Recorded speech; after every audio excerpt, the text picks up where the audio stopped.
साल 2050 तक डायनासोर ऐसे वापस लौटेंगे। दोस्तों, डायनासोर का नाम सुनते ही लोगों को कपकपी छूटने लग जाती है। अरे भाई, विशालकाय शरीर वाले डायनासोर को देखकर भला कौन नहीं डरेगा। वो तो अच्छा हुआ कि ये हमारे जन्म से पहले ही गायब हो गए, वरना अब तक तो इन्होंने आतंक फैला दिया होता। लेकिन तब क्या हो जब हम आपसे कहें कि आने वाले समय में हमारा डर हमारी सच्चाई में बदल सकता है। हो सकता है डायनासोर भी हमारी इस दुनिया में वापस आ जाए, और ये कब कैसे आएंगे, इस चीज को जानने के लिए हमारे साथ वीडियो में आखिर तक बने रहें, क्योंकि ये वीडियो आपको हैरान करने में कोई कसर नहीं छोड़ेगी। वैसे तो डायनासोर कब का इस दुनिया को छोड़कर चले गए हैं, और ये बात भले ही हैरान करने वाली है, लेकिन हम आपको बता दें डायनासोर को इस समय जिंदा कर पाना काफी हद तक मुमकिन है, और ऐसे इसको मुमकिन करने के लिए वैज्ञानिक दिन रात मेहनत कर रहे हैं। ऐसे में हम ये कह सकते हैं कि साल 2050 के अंदर डायनासोर को वापस से देख पाना संभव हो सकता है। दोस्तों, आपके दिमाग में यही सवाल गोते मार रहा होगा कि भला दुनिया से गायब हो चुके जीव को कैसे जिंदा किया जा सकता है। पर दोस्तों, ये चीजें सच में मुमकिन है, और डायनासोर को फिर से जिंदा करने के लिए हमें उनका डीएनए चाहिए होगा, क्योंकि दोस्तों डायनासोर हमारी धरती पर करीब 6.5 करोड़ साल पहले पूरी तरह विलुप्त हो गए। अब दोस्तों, इसके पीछे जाकर उनका डीएनए ला पाना तो नामुमकिन है, लेकिन फिर भी उन्हें बनाकर तैयार करना असंभव नहीं है। आपने बिल्कुल सही सुना। लाखों करोड़ों सालों के दौरान जो जानवरों में एवोल्यूशन होता है, उसी तरह डायनासोर अपने आप को समय के साथ जिंदा रखने के लिए एवोल्यूट करते चले गए। इसी दौरान डायनासोर का हाथ पक्षी के पर में बदल गया, उसी के साथ ही इनके जबड़े पक्षी की चोंच में बदलने लगे। इन बातों को आप लोगों पर विश्वास नहीं हो रहा होगा, तो दोस्तों चलिए हम आपको बता दें कि चीजें ऐसी दिखाएंगे आपको जो कि आपको और ज्यादा हैरान करेंगी। ये है आज के समय के पेलिकन्स पक्षी, जिनकी चोंच बिल्कुल टेरासोरस डायनासोर जैसी दिखती है। तो वहीं दूसरी तरफ ऑस्ट्रिच के शरीर के पैटर्न भी डायनासोर जैसा ही है। पर दोस्तों, जुरासिक पार्क सीरीज में काम कर चुके मशहूर पैलेंटोलॉजिस्ट जैक हॉर्नर के मुताबिक डायनासोर को जिंदा करने के लिए सबसे सही बर्ड है चिकन, क्योंकि चिकन से बनने वाले डायनासोर को चिकनोसॉरस कहा जाएगा। लेकिन हमारा कॉमन सेंस तो यही कहता है कि एक तरफ ये डायनासोर जो आकार में बहुत ज्यादा बड़े होते थे, वहीं दूसरी तरफ ये चिकन यानी कि मुर्गे, जिन्हें कमजोर पक्षियों की श्रेणी में रखा जाता है, क्योंकि इनके अंदर खास गुण नहीं होते जो उन्हें विशालकाय डायनासोर जितने ताकतवर बनने में मदद कर सके। तो आखिरकार ये कैसे संभव होगा, हम चिकन से डायनासोर बनाएंगे? तो दोस्तों, इस चीज का जवाब हाँ में देते हुए हॉर्नर कहते हैं कि चिकन के अंदर मौजूद डायनासोर के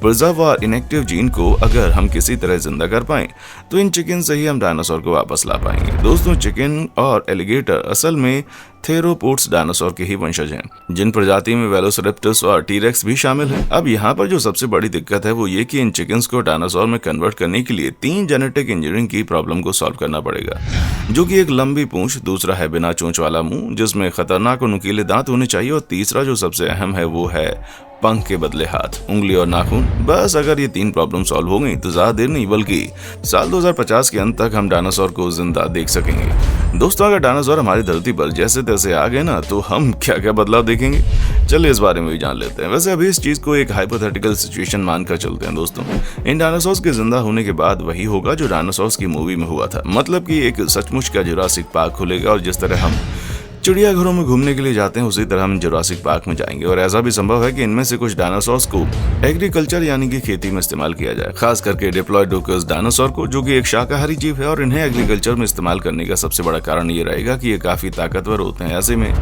गाय और भैंसों की जगह इनका इस्तेमाल करने पर फूड प्रोडक्शन काफी अच्छी मात्रा में होना शुरू हो जाएगा। पर अब बात आती है हम उन डायनासोर्स का क्या करेंगे जो मांसाहारी हैं, जो न सिर्फ दूसरे जानवरों के लिए बल्कि हम इंसानों के लिए भी खतरा बन सकते हैं। तो दोस्तों, ऐसे में हम उन डायनासोर्स को हमारी इकोसिस्टम में बहुत ही संभाल कर रखेंगे, वरना ये खतरनाक डायनासोर किसी भी जीव को जिंदा नहीं छोड़ेंगे, वरना हमारा फूड चेन भी बिगड़ सकता है। पर दोस्तों, अगर हम समुद्री डायनासोर की बात करें जिसमें प्लियोसोरस जैसे डायनासोर आते हैं, तो ये आराम से समुद्र के अंदर रह सकते हैं। पर सबसे बड़ी दिक्कत ये होगी कि इन एक्वेटिक एनिमल्स की भूख काफी ज्यादा होती है। ऐसे में समुद्र की मछलियां और बाकी छोटे मोटे जीव काफी भारी तादाद में कम होने लगेंगे। तो दोस्तों, आप समझ ही गए होंगे, अगर किसी तरह वैज्ञानिकों ने डायनासोर को मेडिकल साइंस की मदद से बनाकर हमारे सामने खड़ा कर दिया, तो हमें किन किन चीजों पर ध्यान देना होगा, और कैसे कैसे हम उनके साथ रह सकते हैं, और क्या क्या परिस्थितियां आ सकती हैं। पर अगर हम ये बात करें कि जिस एस्टेरॉयड के टकराने से डायनासोर का खात्मा हुआ था, वो अगर हमारी पृथ्वी से टकराया नहीं होता, तो फिर क्या होता?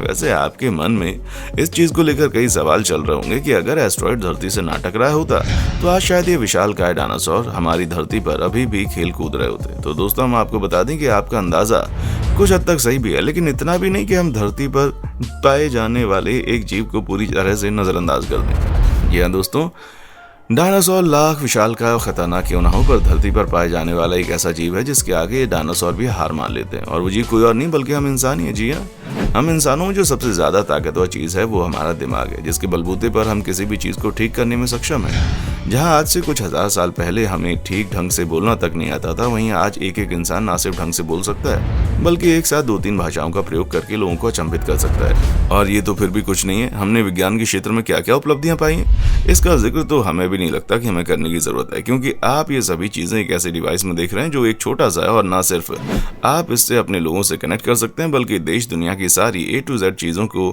जान सकते हैं, समझ सकते हैं। और ये सब कुछ विज्ञान के चलते हम इंसानों ने ही किया है। अब डायनासोर तो करोड़ों साल तक हमारी धरती पर मौजूद थे, लेकिन उन्होंने ऐसा कुछ भी करके नहीं दिखाया जो विज्ञान के क्षेत्र में उन्हें आगे पहुंचा था, पर हम इंसानों ने ये सभी चीजें करके दिखाई हैं। ऊपर से अगर हम बात करें इंसानों की, तो हम आपको बता दें कि हमारे पूर्वज मैमोथ जैसे बड़े बड़े जानवरों का सामना कर चुके हैं, तो डायनासोर का भी कर ही लेते। ऊपर से ये जो खतरनाक डायनासोर आपने जुरासिक पार्क मूवी में देखा है, उसे सिर्फ फिल्म में तेज दौड़ते हुए देखा जा सकता है। बाकी अगर रिसर्च द्वारा की गई रिसर्चर्स की बात कर रहे हैं, तो डायनासोर मूवी में दिखाया गया वो केवल 20 किलोमीटर प्रति घंटे की तेज रफ्तार से दौड़ सकता था। ऐसे में अगर हम उस टाइम में सबसे तेज दौड़ने वाले इंसान यानी कि हुसैन बोल्ट की बात करें, तो वो लगभग 44 किलोमीटर प्रति घंटे की तेज रफ्तार से दौड़ सकते हैं। इसलिए अगर हम इनका आधा भी दौड़ेंगे तो हमारा डायनासोर को पीछा छोड़ना पक्का है। अब मान लीजिए कि हम कुछ भी ना कर पाते, तो हमारी प्रकृति ही सब कुछ कर देगी। जिस तरह से प्रकृति ने हम लोगों को घुटनों पर लाकर खड़ा कर दिया, ठीक उसी तरह एवोल्यूशन के चलते डायनासोर का साइज भी छोटा हो जाता है, जिसका सबसे बड़ा उदाहरण ये है। पहले के समय में हम इंसान भी काफी ज्यादा बड़े कद के हुआ करते थे, जिसका सबूत समय समय पर मिलता रहता है, और हमने अपनी वीडियोस के माध्यम से भी आपको उनके बारे में बताया। लेकिन समय बीतता गया और एवोल्यूशन के चलते हमारा शारीरिक आकार छोटा होता चला गया। धीरे धीरे अब एवरेज साइज के लोग भी काफी छोटे हो रहे हैं, और ये सब कुछ एवोल्यूशन के चलते हो रहा है। इसलिए जो विशालकाय डायनासोर धरती पर मौजूद थे, उनके पास खाने के लिए खाना भी नसीब नहीं होता, इसलिए वो भूख से मारे जाते। पर दोस्तों, समय के साथ सभी जीव विलुप्त हो जाएंगे, ये भी सही नहीं है, क्योंकि धरती पर ऐसे बहुत से जीव हैं जो कई करोड़ सालों तक हमारी धरती पर सर्वाइव कर रहे हैं। इसलिए अगर उस समय के डायनासोर अब जिंदा होते, तो आकार में काफी छोटे होते और हाथी जैसे जीवों की तरह ही हमारे द्वारा किसी न किसी जुरासिक पार्क में लोगों के एंटरटेनमेंट के लिए मौजूद होते, फिर जंगलों में आतंक फैला रहे होते, पर इतना ना फैला पाते, हम मनुष्यों को उनसे हार माननी पड़ती। अब आपको इस विषय में एक बात पता चल गई है दोस्तों, कि आपको इसके बारे में क्या कहना है। एक रिसर्चर्स को अपनी रिसर्च जारी रखनी चाहिए या नहीं, या फिर प्रकृति के साथ खिलवाड़ ना करें, उन्हें अपनी इस रिसर्च को बंद कर देना चाहिए। क्योंकि इस चीज से जुड़ी एक बात हम आपके सामने ला चुके हैं। हमारा तो मानना है कि जो चीज जैसी चल रही है वैसे ही चलते रहना चाहिए, और नए खतरनाक जानवरों को हमारे बीच लाकर बाकी जानवरों और हम इंसानों के लिए खतरा पैदा नहीं करना चाहिए।